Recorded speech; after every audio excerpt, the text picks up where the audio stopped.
الحمدللہ رب العالمین والصلاة والسلام علی سید الانبیاء والمرسلین اما بعد فاعوذ باللہ من الشیطان الرجیم بسم اللہ الرحمن الرحیم۔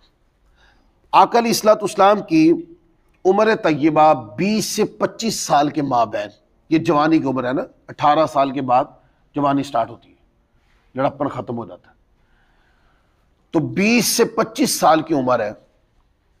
تو دو واقعات ہوتے ہیں۔ ایک واقعہ یہ ہوتا ہے، اس وقت کعبۃ اللہ کی، جیسے آج ہم صورت دیکھتے ہیں کعبۃ اللہ کی جو بناوٹ ہے آج، 4 دیواریں ہیں اور پھر کعبۃ اللہ کے اوپر چھت ہے، پھر غلاف ہے۔ پہلے یہ طریقہ کار نہیں تھا، ایون کہ جب یہ واقعہ پیش آیا جو میں پڑھنے جا رہا ہوں، تب کعبۃ اللہ کی دیواریں جو تھیں وہ چھوٹی تھیں اور کعبۃ اللہ کی چھت نہیں تھی۔ اب اس کے اوپر مختلف باتیں آتی ہیں کہ کوئی خاتون تھی، اس نے آگ جلائی، اس کے اندر خوشبو وغیرہ ڈال کر، شاید وہ دھونی کے ذریعے کعبۃ اللہ کا جو دیوار اور غلاف تھا اس کو خوشبودار کرنا چاہتی تھی۔ بس اس کی کوئی چنگیاڑی اٹھی اور کعبۃ اللہ کے غلاف کو آگ لگ گئی، جس سے کعبۃ اللہ کا یعنی کافی نقصان ہوا، منہدم ہو گیا۔ ایک روایت یہ آتی ہے کہ بارشوں کا سلسلہ بہت زیادہ تھا اور کعبۃ اللہ کی چونکہ چھت نہیں تھی اور بہت زیادہ بارشیں ہوئی، جس کی وجہ سے کعبۃ اللہ بہت زیادہ خستہ ہو گیا، ایون کہ دیواریں بھی بعض گر گئی۔ تو اس وقت قریش نے یہ مل کے سوچا کہ اب ہم کعبۃ اللہ کو دوبارہ سے تعمیر کریں گے اور دوبارہ تعمیر کر کے اس کی دیواروں کو بھی بلند کریں گے اور اس کے اوپر چھت بھی ڈالیں گے، تاکہ بارش یا کوئی اس طرح کا معاملہ ہو تو کوئی پرابلم نہ ہو۔ تو اس وقت پھر سارے جو قریش لوگ تھے مکہ کے اندر آباد، ان لوگوں نے مل کر، تمام اہل مکہ نے کعبۃ اللہ کی تعمیر میں حصہ لیا، اور یہ وہ تعمیر تھی جس میں بنفس نفیس نبی کریم صلی اللہ علیہ وآلہ وسلم نے بھی حصہ لیا۔ اب یہاں میں ایک چیز کی نشاندہی کروں، ایک روایت پڑھی جاتی ہے آقا علیہ الصلوۃ والسلام کے تہ بند کے حوالے سے کہ آپ کعبۃ اللہ کے لیے جو ہے نا وہ سامان اٹھا کر کعبۃ اللہ بنانے کے لیے دے رہے تھے، تو آپ کا تہ بند کھل گیا۔ یہ ایک روایت پڑھی جاتی ہے، یہ روایت بالکل غلط ہے، اس لیے کہ جو سنانے والا بندہ ہے وہ تو اس روایت کو سنا رہا ہے کہ ایسا محسوس ہوتا ہے جیسے آقا علیہ الصلوۃ والسلام کی عمر 7-8 برس ہو۔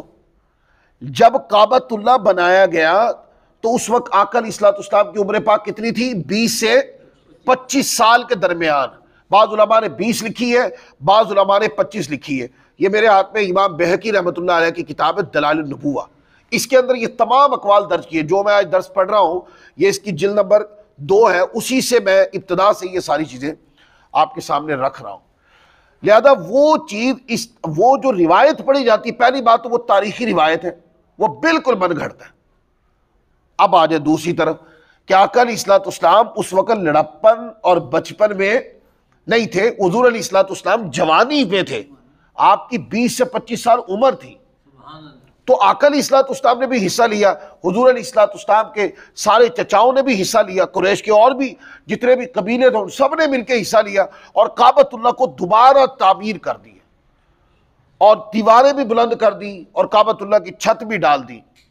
اب وہاں پر ایک مسئلہ ہوا، اور وہ یہ کہ جو حجر اسود تھا، جب اس کو دوبارہ کعبۃ اللہ کے اس مقام پہ نصب کرنے کی باری آئی تو وہاں پہ اختلاف ہو گیا، اور اختلاف یہ ہوا کہ سارے، کوئی قبیلے والے کہتے نہیں یہ ہمارا حق ہے، دوسرے قبیلے والے کہتے ہیں ہمارا حق ہے۔ قریش جو ہے وہ قبیلہ تھا، اس کے اندر مختلف قسم کے خاندان تھے، ان سب نے مل کے کعبہ تعمیر کیا تو سب کہنے لگے ہمارا حق ہے۔ تو اس کے اوپر یہ بات طے ہوئی کہ کل صبح سب سے پہلے جو کعبۃ اللہ میں آئے گا یہ اس کا حق ہوگا کہ وہ حجر اسود کو کعبۃ اللہ میں نصب کرے۔ اب رات گزر گئی، صبح جب لوگوں نے دیکھا تو سب سے پہلے کعبۃ اللہ میں جو شخصیت آئی وہ نبی کریم صلی اللہ علیہ وآلہ وسلم تھی۔ آقا علیہ الصلوۃ والسلام آئے، اب جب آ گئے تو پھر حق کس کا ہے؟ قانون کے مطابق جو چیز طے ہوئی ہے اس کے مطابق اب حجر اسود کو اٹھا کے کعبۃ اللہ میں نصب کرنا یہ آقا کا حق بن گیا۔ لیکن میں قربان جاؤں آقا علیہ الصلوۃ والسلام کی فراست کاملہ کے اوپر، چونکہ دلوں میں بات تھی نا کہ ہمارا حق ہے، کوئی کہتا ہمارا حق ہے، کوئی کہتا ہمارا حق ہے، تو آقا علیہ الصلوۃ والسلام کی شخصیت جوڑنے کے لیے آئی تھی۔ حضور علیہ الصلوۃ والسلام نے آپ کی تربیت قدورتوں کو ختم کر دیا تھا، مزاج کی سختی کو ختم کر دیا تھا، جھگڑوں کو ختم کر دیا تھا، دنگے فساد کو ختم کر دیا تھا، ظلم کو ختم کر دیا تھا۔ تو آقا علیہ الصلوۃ والسلام کیسے ایسا قدم اٹھا سکتے تھے کہ جس میں اختلاف کا عنصر باقی رہے؟ آقا علیہ الصلوۃ والسلام نے وہاں ایک ایسی تطبیق دی جو سارے قبائل خوش ہو گئے۔ جب کعبۃ اللہ میں نصب کرنے کی باری آئی تو آقا علیہ الصلوۃ والسلام نے فرمایا ایک کپڑا لے آئے، ایک بڑی چادر لے آئے، اور بڑی چادر کے اندر جب لائی گئی تو وہ حجر اسود اٹھا کے چادر کے اندر رکھ دیا گیا۔ آقا علیہ الصلوۃ والسلام نے فرمایا اب قبیلے کے جو بڑے بڑے سردار ہیں، جتنے بھی خاندان ہیں، جنہوں نے بھی حصہ لیا، وہ سب آئے اور اس کپڑے کو ہاتھ اٹھائے اور حجر اسود کو اٹھا کے مجھے پکڑائے۔ تو سارے جتنے بھی خاندان تھے مختلف، وہ سب کے سب انہوں نے مل کر چادر کے مختلف کونوں کو جگہ جگہ سے پکڑا اور حجر اسود کو اٹھایا۔ یوں حجر اسود کو نصب کرنے میں سب کا نام آ گیا۔ تو وہ جو ذہن میں سوال تھا نا کہ ہمارا حق ہے، آقا علیہ الصلوۃ والسلام کی یہ تطبیق نے وہ ذہن سے نکال دیا ان کے، اور انہوں نے وہ حجر اسود اٹھا کر سارے خاندانوں نے مل کر آقا علیہ الصلوۃ والسلام کے قریب لے گئے۔ حضور نے اس کے اندر سے حجر اسود اٹھا کے کعبۃ اللہ میں نصب کر دیا۔ وہ سب خوش ہو گئے۔ یہ کب کی بات ہے؟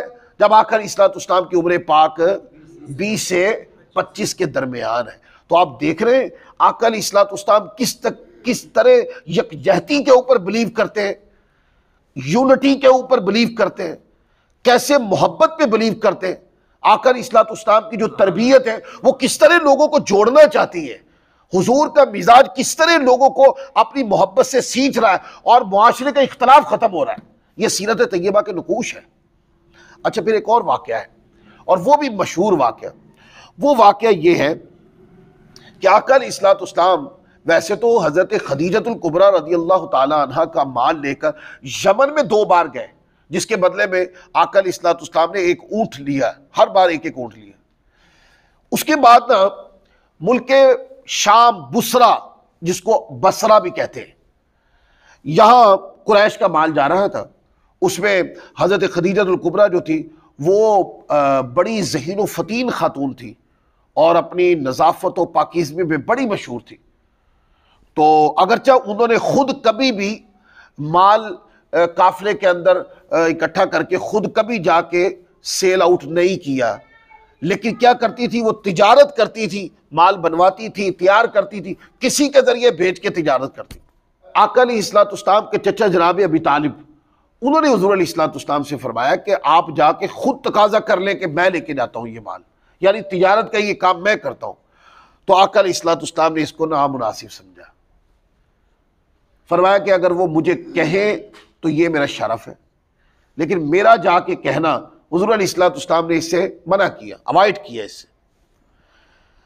اب حضرت خدیجۃ الکبریٰ رضی اللہ تعالی عنہ آقا علیہ الصلوۃ والسلام کے بارے میں بہت کچھ سن چکی تھی، تو انہوں نے نا اپنے غلام میسرہ کے ذریعے یا مختلف روایات میں کسی اور کے ذریعے پیغام بھیجا کہ آقا علیہ الصلوۃ والسلام کو کہ آپ میرا مال لے کے ملک شام جائیں۔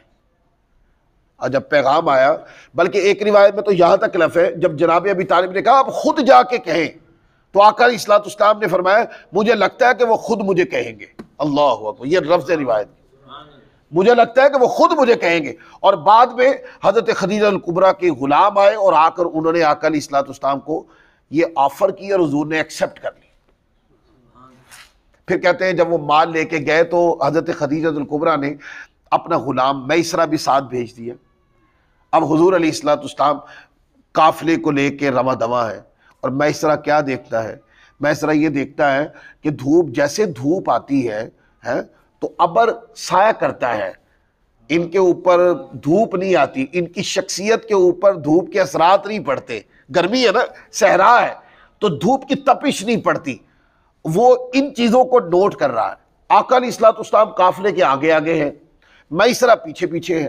2 اونٹ ایسے تھے کہ جو لاغر ہو گئے، تھک گئے، اور وہ قافلے میں چلنے کے قابل نہیں تھے، تو میسرہ پیچھے سے بھاگ کے آئے جلدی، اور آ کر آقا علیہ الصلوۃ والسلام کی خدمت میں گزارش کی کہ 2 اونٹ ہیں جن کے اوپر مال لدا ہوا ہے، اور ان کی چال چلن جو ہے وہ قافلے کے ساتھ والی نہیں رہی.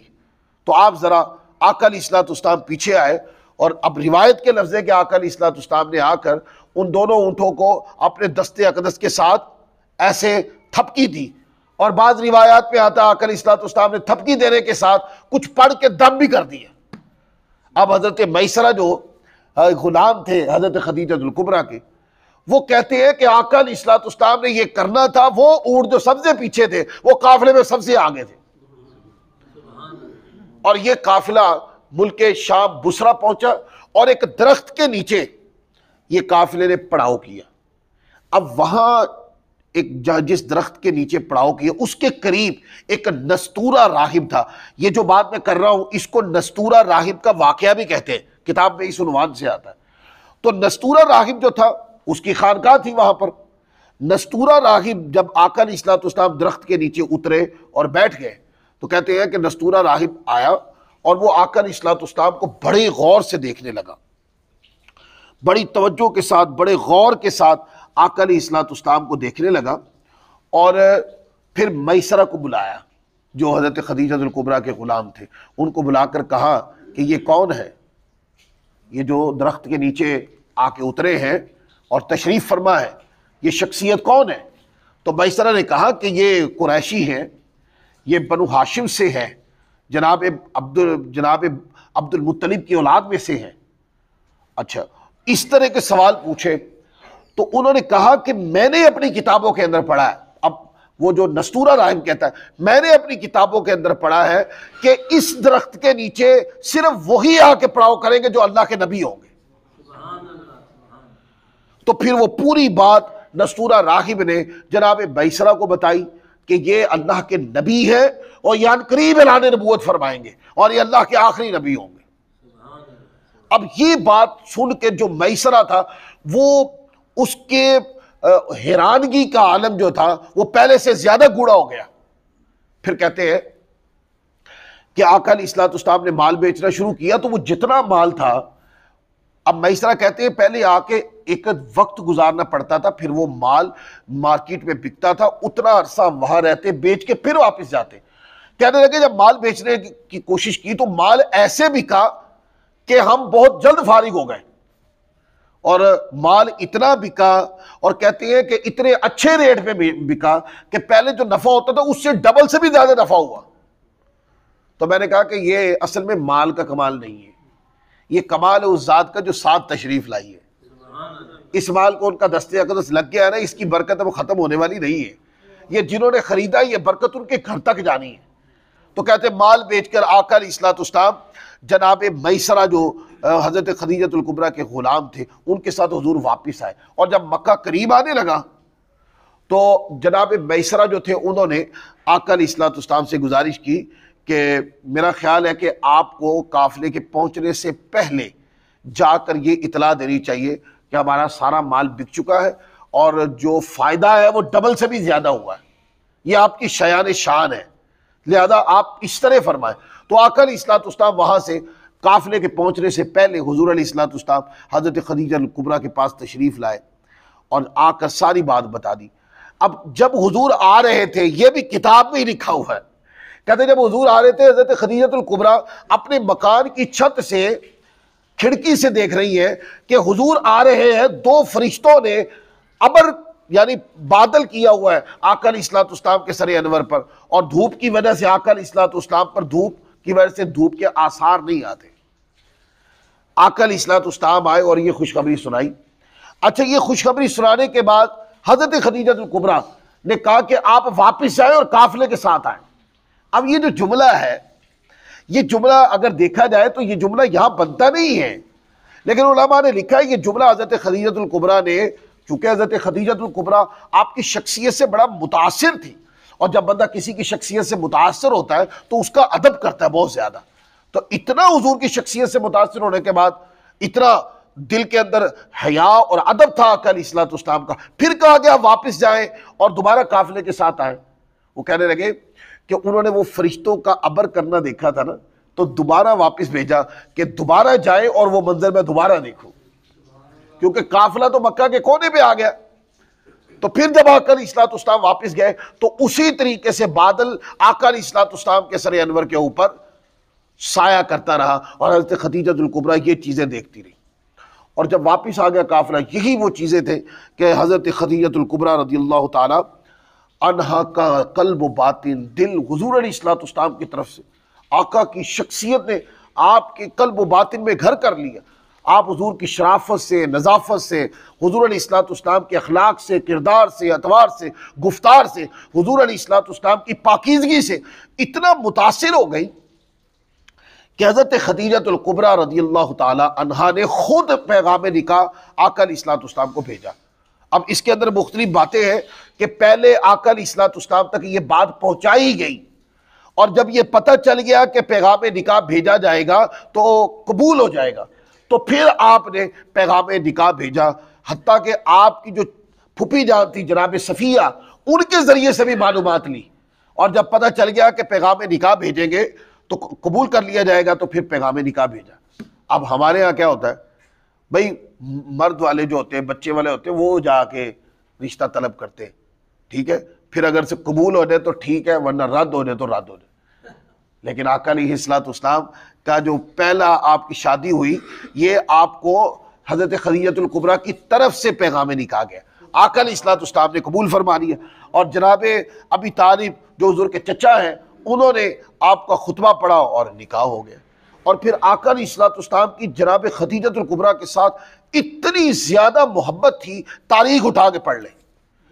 آقا علیہ الصلوۃ والسلام کی عمر 25 سال تھی، خدیجہ الکبریٰ رضی اللہ تعالی عنہا کی عمر 40 سال تھی، اور خدیجہ الکبریٰ رضی اللہ تعالی عنہا کی یہ تیسری شادی تھی۔ اور آقا علیہ الصلوۃ والسلام کی ساری اولاد پاک حضرت خدیجہ الکبریٰ کے بطن اطہر سے تھی، سوائے جناب حضرت ابراہیم رضی اللہ تعالیٰ عنہ کے، وہ حضرت ماریہ قبطیہ رضی اللہ تعالیٰ عنہا کے بطن اطہر سے تھے۔ تو آقا علیہ الصلوۃ والسلام کے سب سے بڑے بیٹے جو تھے وہ حضرت امام قاسم رضی اللہ تعالیٰ عنہ۔ آقا علیہ الصلوۃ والسلام کی 4 بیٹیاں ہیں، حضرت سیدہ زینب ہیں، پھر حضرت سیدہ رقیہ ہے، ام کلثوم ہے، اور حضرت سیدہ فاطمہ الزہرا سلام اللہ علیہا۔ اور آقا علیہ الصلوۃ والسلام جتنی دیر حضرت سیدہ خدیجہ الکبریٰ رضی اللہ تعالیٰ عنہا حیات رہیں، حضور علیہ الصلوۃ والسلام نے دوسری شادی نہیں کی۔ آپ اٹھا کے پڑھ لیں تاریخ، آقا علیہ الصلوۃ والسلام نے جب دوسری شادی فرمائی، یہ اس وقت واقعہ پیش آیا جب حضرت خدیجہ الکبریٰ رضی اللہ تعالیٰ عنہا کا وصال ہو گیا۔ اور پھر ایک اور زندگی کا ایک انمول حصہ آقا علیہ الصلوۃ والسلام کا، کہ آقا علیہ الصلوۃ والسلام کی 11 ازواج تھی، جن کے اندر 10 ازواج ایسی تھی کہ جو آلریڈی پہلے سے شادی شدہ تھی۔ آقا علیہ الصلوۃ والسلام نے ان کے ساتھ شادی فرمائی، اور صرف ایک حضرت ام المؤمنین سیدہ عائشہ صدیقہ طیبہ طاہرہ عابدہ رضی اللہ تعالی عنہا، جو سیدہ صدیقہ اکبر رضی اللہ تعالیٰ کی صاحبزادی ہیں، ان کے ساتھ آقا علیہ الصلوۃ والسلام کا جب نکاح ہوا، یہ کنواری تھی جن کے آقا علیہ الصلوۃ والسلام نے شادی فرمائی۔ اب مستشرقین آقا علیہ الصلوۃ والسلام کی کثرت ازواج کے اوپر جس طرح کے ٹونٹ کرتے ہیں نا کتابوں کے اندر، ان لوگوں کو سوچنا چاہیے، جس طرح کے ٹونٹ وہ کرتے ہیں، سوچیں آقا علیہ الصلوۃ والسلام نے یہ معاشرے کو سبق دیا ہے کہ اگر کوئی عورت طلاق یافتہ ہو جائے یا کسی کا خاوند دنیا سے چلا جائے تو اس کو بے یار و مددگار نہیں چھوڑنا چاہیے، اس کا سہارا بن جائے۔ یہ آقا علیہ الصلوۃ والسلام کی زندگی طیبہ کا پیغام۔ تو یہ آقا علیہ الصلوۃ والسلام کی جوانی